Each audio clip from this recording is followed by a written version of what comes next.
सभी को राधे राधे, जय श्री कृष्ण, हर हर महादेव। क्लास में आप सभी का स्वागत है।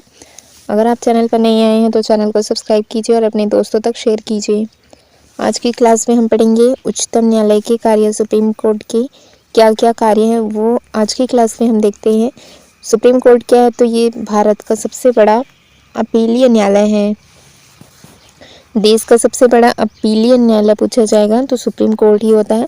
आर्टिकल नंबर 137 के अंतर्गत सुप्रीम कोर्ट क्या करते हैं? अपने फैसले के लिए वे क्या कर सकते हैं? पुनर्विचार, अपने फैसले पर पुनर्विचार कर सकते हैं। किस आर्टिकल के तहत? आर्टिकल नंबर 137 के अंतर्गत। आर्टिकल नंबर 32 के तहत सुप्रीम कोर्ट कितनी तरह के रिट्स जारी करते हैं? 5 तरह के रिट्स जारी करते हैं। ठीक है, ये अधिकार किसके पास है? सुप्रीम कोर्ट के पास। किस आर्टिकल के तहत है? आर्टिकल नंबर 32 के तहत। मौलिक अधिकार की रक्षा के लिए की जाती है ना। ये रिट्स कितने प्रकार के होते हैं? 5 प्रकार के। पहला होगा बंदी प्रत्यक्षीकरण, जिसको हम कहते हैं। दूसरा है परमादेश, तीसरा है प्रतिषेध, ठीक, और अधिकार परीक्षा, और होगा उत्प्रेषण। ठीक है, तो इस तरह से 5 तरह के रिट्स कौन जारी करते हैं? सुप्रीम कोर्ट, आर्टिकल नंबर 32 के तहत। जब भारतीय में जनहित याचिका, जिसको हम क्या कहते हैं? PIL कहते हैं। जब PIL लाया जाता है तब मुख्य न्यायाधीश उस समय कौन थे? तो PN भगवती थे। और PIL की व्यवस्था या अवधारणा हमने कहाँ से लिया है? तो इसको हमने USA से लिया है। कहाँ से? अमेरिका से इसको हमने लिया है, अमेरिका से ये प्रेरित है। अगला देखेंगे हम उच्च न्यायालय। उच्च न्यायालय को किस नाम से जाना जाता है? High court. ठीक है, उच्च न्यायालय को हम किस नाम से जानते हैं? High court. उच्च न्यायालय राज्य का सबसे बड़ा न्यायालय होता है। देश का सबसे बड़ा न्यायालय था सुप्रीम कोर्ट, और राज्य का सबसे बड़ा न्यायालय कौन सा होता है? तो हाई कोर्ट होता है, जिसको हम क्या कहते हैं? उच्च न्यायालय कहते हैं। किस संविधान के भाग में है ये? तो भाग 6 के अध्याय 5 के अंतर्गत है। ठीक है, आर्टिकल पूछा जाएगा तो 214 से कहाँ तक के आर्टिकल आएंगे? 231 तक के इसमें आर्टिकल आते हैं। आर्टिकल नंबर 232 को क्या किया गया है? निरस्त कर दिया गया है। ठीक है, आर्टिकल नंबर 232 को निरस्त कर दिया गया है। संविधान के अनुच्छेद 214 के अंतर्गत प्रत्येक राज्य के लिए क्या होगा? एक उच्च न्यायालय होगा। ठीक है, एक हाई कोर्ट होगा। परंतु 231 के अंतर्गत एक ही उच्च न्यायालय के 2 या 2 से अधिक राज्य तथा केंद्र शासित प्रदेशों के लिए हो सकते हैं। जैसे एक हाई कोर्ट किसके लिए? तो 2 से अधिक राज्य और केंद्र शासित प्रदेश के लिए एक ही हाई कोर्ट हो सकता है। वर्तमान में भारत में कितने हाई कोर्ट हैं? तो 25 हैं। ठीक है, 25 उच्च न्यायालय हैं।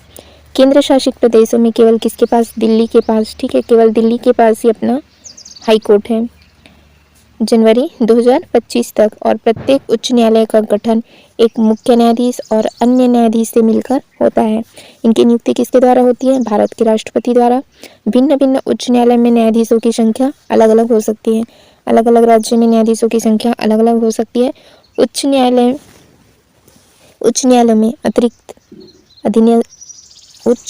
में अतिरिक्त न्यायाधीशों की नियुक्ति किसके द्वारा? राष्ट्रपति ही करते हैं। इसके अतिरिक्त न्यायाधीश 2 वर्ष के लिए नियुक्त होते हैं। उच्च न्यायालय का न्यायाधीश बनने के लिए क्या क्या योग्यता होनी चाहिए? भारत का नागरिक हो, कम से कम 10 वर्ष तक न्यायिक पद को धारण कर चुका हो, वो हाई कोर्ट का न्यायाधीश बनने के पात्र होंगे। किसी उच्च न्यायालय या एक से अधिक न्यायालयों में लगातार कितने वर्ष तक? 10 वर्ष तक अधिवक्ता एडवोकेट रहा हो तो वो भी हाई कोर्ट के न्यायाधीश बन सकते हैं। उच्च न्यायालय के न्यायाधीशों को शपथ दिलाते हैं कौन? तो राज्यपाल जी क्या करते हैं? शपथ दिलाते हैं। ठीक है, इनको शपथ कौन दिलाएंगे? तो उस राज्य के राज्यपाल क्या करते हैं? उनको शपथ दिलाते हैं। उच्च न्यायालय के न्यायाधीश की अवकाश ग्रहण करने की अवधि कितनी है? 62 वर्ष। सुप्रीम कोर्ट का हमने कितना देखा था? 65 वर्ष।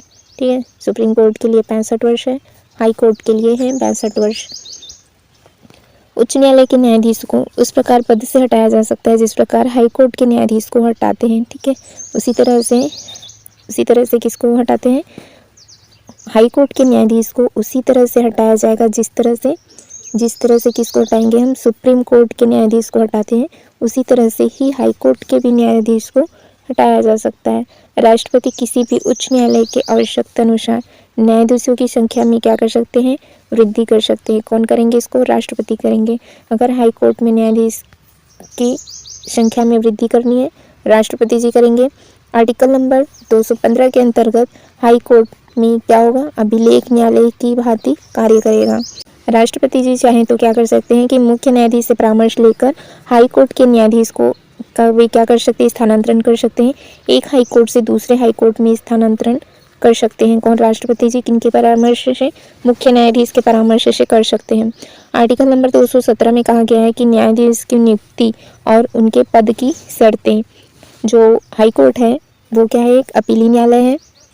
इसके अंतर्गत आने वाले अधीनस्थ न्यायालयों के विरुद्ध ये क्या कर सकते हैं, सुनवाई कर सकते हैं। आर्टिकल नंबर 219 में न्यायाधीश की शपथ, इनका वर्णन आएगा आर्टिकल नंबर 219 में।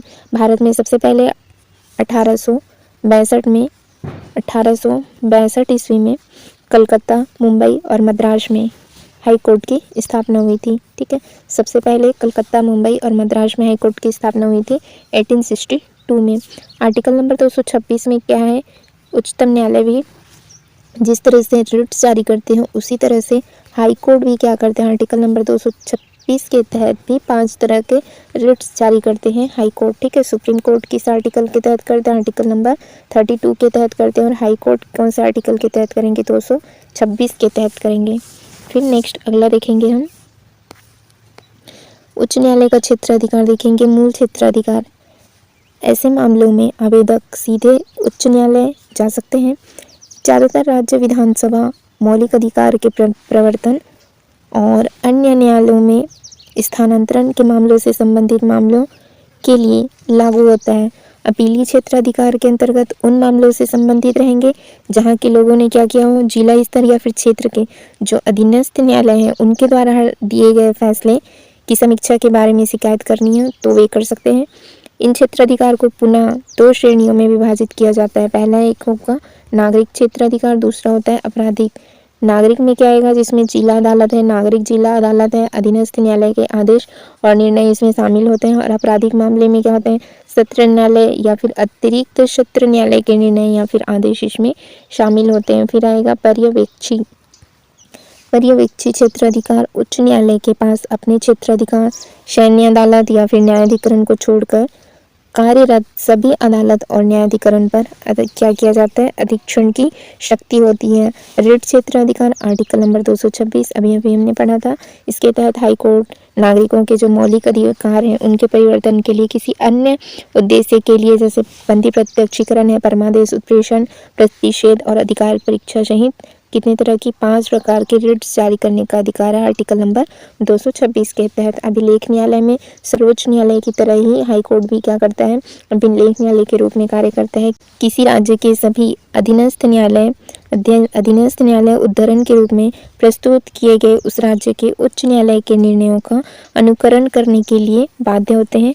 हाई कोर्ट के पास अपनी अवमानना या फिर अनादर के लिए किसी भी व्यक्ति को दंडित करने की शक्ति भी होती है। जिस तरह से सुप्रीम कोर्ट की अवहेलना करने पर वह उस व्यक्ति को क्या कर सकते हैं, जेल भेज सकते हैं, उसी तरह हाई कोर्ट की जो अवमानना या फिर अनादर करेगा तो उसको दंडित करने की शक्ति होगी हाई कोर्ट के पास।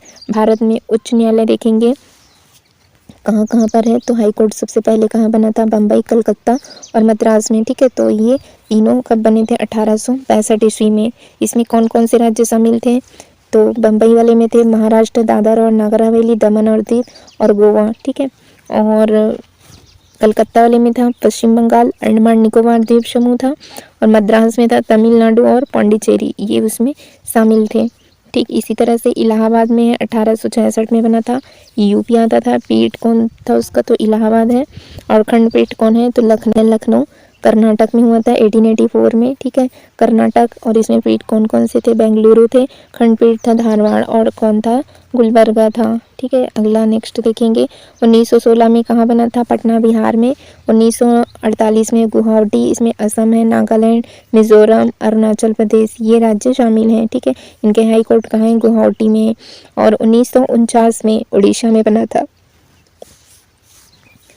ओडिशा राज्य के लिए। और 1949 में राजस्थान में बना, राजस्थान इस राज्य के अंदर राजस्थान 1949 में। ठीक है, जोधपुर खंडपीठ में कौन है, तो जयपुर है। और मध्य प्रदेश में 1956 में मध्य प्रदेश है, जबलपुर खंडपीठ में आया था ग्वालियर और इंदौर। नेक्स्ट अगला देखेंगे फिर हम केरल में बना था 1958 में, केरल और लक्षद्वीप थे। और 1960 में बना था गुजरात में, 1966 में बना था दिल्ली में, ठीक है। 1971 में हिमाचल प्रदेश में, और 1975 में पंजाब और हरियाणा। इसमें पंजाब, हरियाणा और चंडीगढ़ इन तीनों के लिए एक हाई कोर्ट थे। पंजाब और हरियाणा में 1975 में बना, 1975 में सिक्किम में भी बना था, सन 2000 में छत्तीसगढ़ में, और 2000 में ही उत्तराखंड में, और 2000 में ही झारखंड में, ठीक है। इनका अपना हाई कोर्ट था और 2000 में ही बन गया था, ठीक है। और छत्तीसगढ़ हाई कोर्ट का है बिलासपुर में, उत्तराखंड का है नैनीताल में है, और झारखंड का है रांची में। 2013 में त्रिपुरा में बना था, ठीक है। कहाँ? अगरतला में। 2013 में मणिपुर में, इम्फाल में है हाई कोर्ट। 2013 में मेघालय में बना, ठीक है। कहाँ पर? शिलांग में है। 2019 में तेलंगाना में, ठीक है, हैदराबाद में है। और फिर देखेंगे 2019 आंध्र प्रदेश में, ठीक है, अमरावती में है ये। जम्मू एंड कश्मीर लद्दाख के लिए, ठीक है, ये श्रीनगर के अंदर। संयुक्त उच्च न्यायालय, संयुक्त हाई कोर्ट में देखेंगे जैसे जम्मू कश्मीर हाई कोर्ट जम्मू कश्मीर और लद्दाख का संयुक्त रूप से है।